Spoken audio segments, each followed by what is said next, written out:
The Milky Way. Millions of stars, planets, and asteroids, nebulas, black holes, and discoveries yet to be made. Who hasn't looked up into the night sky and wondered what all is really out there?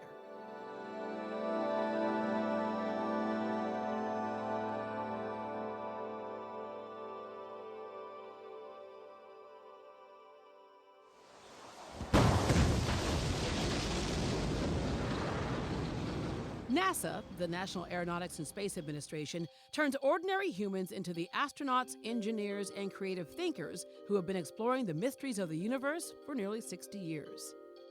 Back here on Earth, Space Center Houston is the official visitor center for the Johnson Space Center.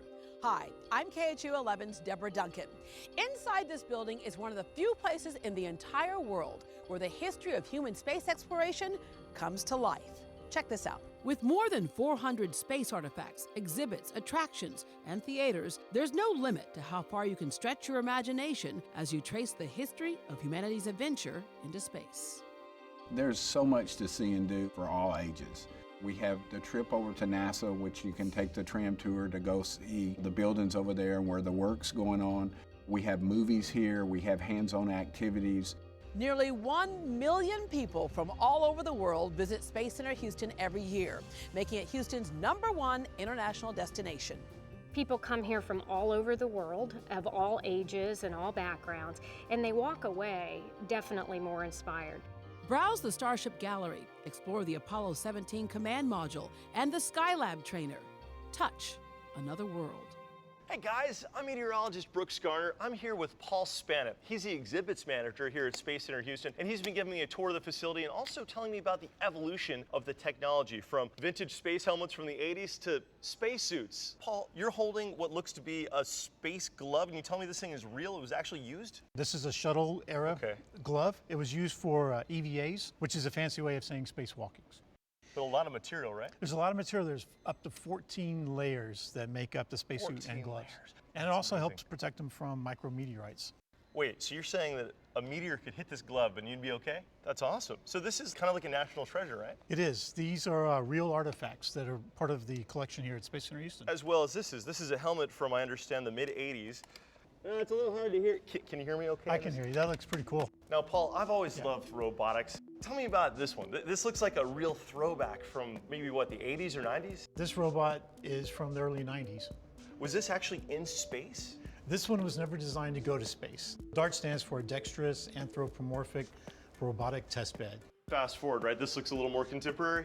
Robonaut 2 is one of those members that's up on the space station right now. Robonaut 2 is a lot smarter. It has 14 degrees of movement in its arms and wrists. Robonaut doesn't need a pressurized suit to operate in. It's a lot smarter for the robot to go outside. It's less dangerous. And then the astronaut can be on the inside operating it. This is awesome. Listen, I think this is like a 12-year-old boy's dream. I'm living it finally in my mid-30s. Space Center Houston's education-focused exhibits explore problem-solving concepts, career paths in space, science, technology, engineering, and math. We've got some amazing programs for students that include Space University, camp-ins, Space After Dark. We have the Diva Design, where we have girls come in and use the astronaut food for recipes, or do robotics, or maybe some fashion design with their robots. You'll also find examples of innovation from NASA's Space Shuttle era. The whole idea of having a shuttle was conceived right here in Houston at Johnson Space Center. 8, 7, 6. The Space Shuttle program helped humanity take giant leaps forward into space. So you go from 0 miles per hour to this final speed of 17,500 miles per hour. 0 Mach up to Mach 25, which is 25 times the speed of sound. The vehicle is upside down until about Mach 13, and then at Mach 13 is when it rolls heads up. Flying a total of 135 missions, the Space Shuttle carried hundreds of astronauts into orbit, allowed us to launch large pieces of equipment, and docked with the International Space Station. Being in space is an amazing experience. The opportunity to go back out of the planet and then look back on Earth and see the blues and the whites and where we as a human race live is a once-in-a-lifetime experience. When the shuttles were finally retired in July of 2011, it marked the end of an era. The shuttles themselves were granted to museums around the country. Once we got the word that we were not getting a shuttle that actually flew, we were very disappointed. But it opened a bunch of doors for us and opportunities. We went to Kennedy Space Center and asked if they would give us a replica of the shuttle, which they did. Right now, Space Center Houston is converting Independence into an incredible experience for visitors. This January, Space Center Houston will be the only place in the world where you can set foot inside of a space shuttle mounted on top of a shuttle carrier aircraft. The NASA 905 SCA, a massive, specially modified Boeing 747 that carried the space shuttle for 35 years. An incredible feat of engineering born from the imagination of a very creative thinker. One of the first problems that they came to when they developed the shuttle was it was a great space vehicle, but it couldn't fly here on Earth. There was an engineer at Johnson Space Center by the name of John Kiker. He thought this was a very interesting problem. What if you placed the shuttle on top of an airplane?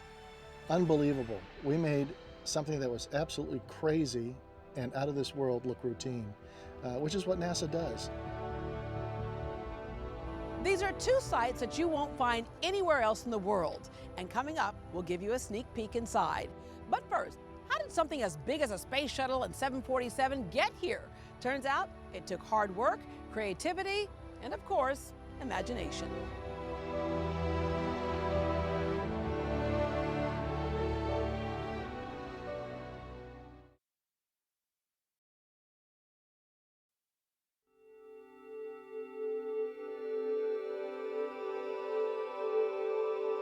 NASA's space shuttle is 122 feet long and 63 feet high to the top of the tail, with a wingspan of almost 80 feet. The NASA 905 is a bit larger, about 232 feet long, 64 feet high, and a 195-foot wingspan. They made significant modifications to this plane. There are 3 struts, for example, that the shuttle's mounted to on top of the 747. There were tail sections added to control the aerodynamics of the 747 as it flew in this very unique configuration. This carrier flew 70 of the 87 ferry missions during the shuttle program. And as I'm coming in to land, at the whole base, which is like 3 square miles on each side, is ringed with cars, with kids on top of their cars looking at us. And that was one of the coolest things I've ever seen, is seeing how America responded to this wonderful thing that we've come up with. NASA 905 also flew the retired shuttles Discovery, Enterprise, and Endeavour to the museums where they are currently on display. When the carrier retired, it had flown 11,017 hours over 42 years. That's a lot of time in the air. So you might be asking yourself, how in the world did these 2 giant aircraft end up here in the parking lot at Space Center Houston? That's a project that takes a lot of people working together as a team. You want to be a part of history. You want to be part of telling the story for the future. I had a neighbor of mine who was president of Kirby Marine, and I called him up. I said, I need for you to barge this shuttle from Cape Kennedy to Houston. Then he called me back 3 days later. He said, do you know how much that's going to cost me? I said, yes, I do. You're still going to do it? Yes, sir, I'll do it. And so we barged it through the Gulf of Mexico, up through Clear Lake and up through Galveston Bay. I also got goosebumps when the shuttle was taken off the barge and then traveled down NASA Parkway. And everybody was just walking with it and really seeing it as it approached Space Center Houston. Everyone was so excited. We had a celebration and all of Houston came out to celebrate. Okay, so it took a lot of creative minds, a lot of thinking out of the box to get this shuttle back to Houston. But what about this giant 747? We went to NASA and Dr. Ellen Ochoa. We then also talked to Boeing because they were going to have to take it apart, put it back together for us. It was actually very, very exciting. Now the hard work began. It came to Ellington Field. That's about 7 miles away from here. We have an organization that's called Aircraft on Ground, and they're experts at disassembling and reassembling things like the shuttle carrier aircraft. Moving a large 747 over that distance is a unique thing for that team, and so it was an exciting thing for them to do. The fuselage was broken into a couple of parts, and those were all transported in a very elaborate way from Ellington Air Force Base down here to Space Center Houston. When NASA 905 was being moved through the streets at night, it was a movie star. I mean, people were awestruck. People from everywhere came and said, this is important. We want this marvelous plane to be here. And they made things happen. After 3 days of hard work and unbelievable accomplishments, the 747 was finally reassembled and Shuttle Independence was attached to the top. The next challenge was turning it into a museum exhibit. It is a world-class exhibit, very unique. No one else has this type of attraction. Folks will be able to enter both vehicles, and that's a fascinating thing to see. And it's just a really unique image of the incredible nature of the shuttle program to see those two vehicles together. You know, the saying, everything is better and bigger in Texas. Well, let me tell you, it is. And now, here they are, two incredible pieces of technology with two incredible stories behind them. And believe it or not, this 747 still works. Independence Plaza is truly a sight to behold. Standing next to it, you really get a sense of the scale, the innovation behind these incredible machines, and bringing them to Houston for all of us to experience. When we come back, KHOU 11 Chief Meteorologist David Paul takes us inside Independence Plaza.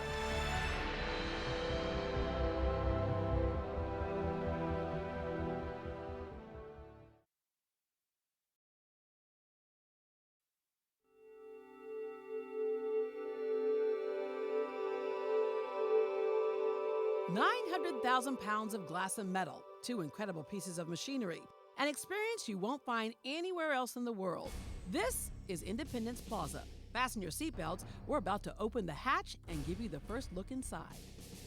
Wow, Paul, it's so big, and Independence Plaza is just about to open to the public. It is. But we get to go get a sneak peek right now. Yeah, let's climb aboard now. So I'm like one of the first people to actually come up here and get to explore the new Independence Plaza. You are. We just powered it up, and you are one of the first people to see it. The first thing a visitor is going to do, we have a tower that's built on the side of both vehicles. So their experience will begin walking into the elevator, and we'll take them up to the shuttle. Wow, and here we are inside the shuttle. And what is this? Inside the payload bay, we have a space artifact, a cradle that was flown on one of the shuttle missions. There was a satellite rescue mission. The astronauts were sent up to go save this satellite that didn't go far enough into orbit. So the shuttle flew up there and it took a backup rocket motor, a booster, and it was attached to this cradle in the back of the payload bay. They pulled the satellite in, attached the motor to it, boosted it to a higher level. So this is where the equipment rode. What about where the people rode and lived and stayed in this thing? Can you tell me it's up here? They would be inside here in the living and working space here, which is called the mid-deck. It's tight in here.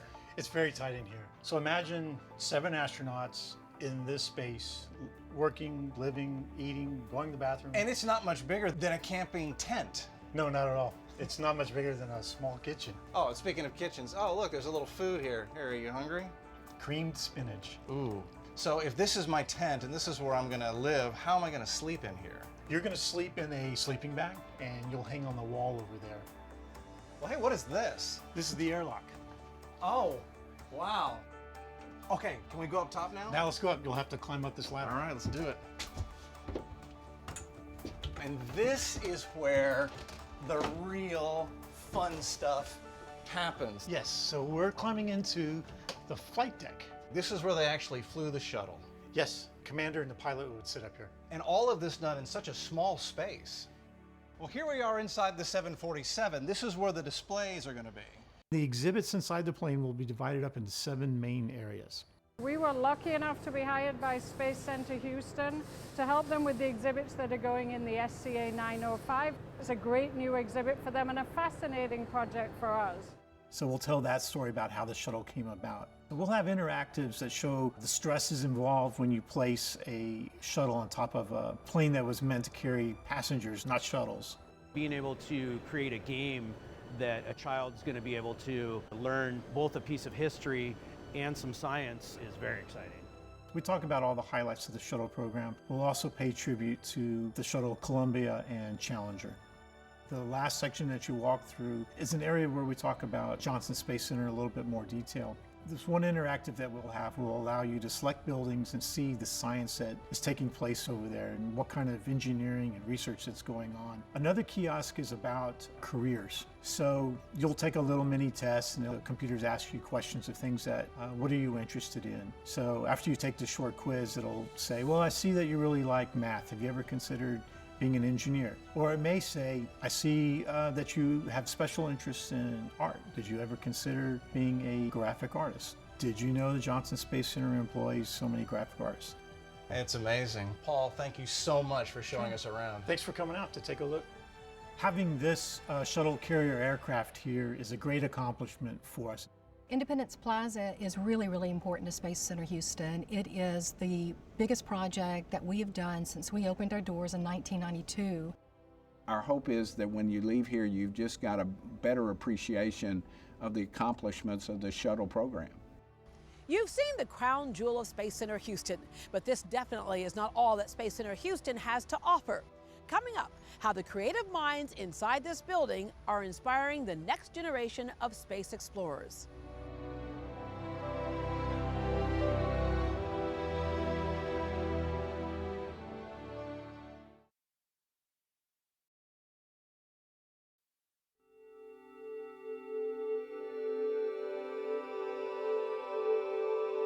America's space program stands on the shoulders of our nation's incredible aerospace history.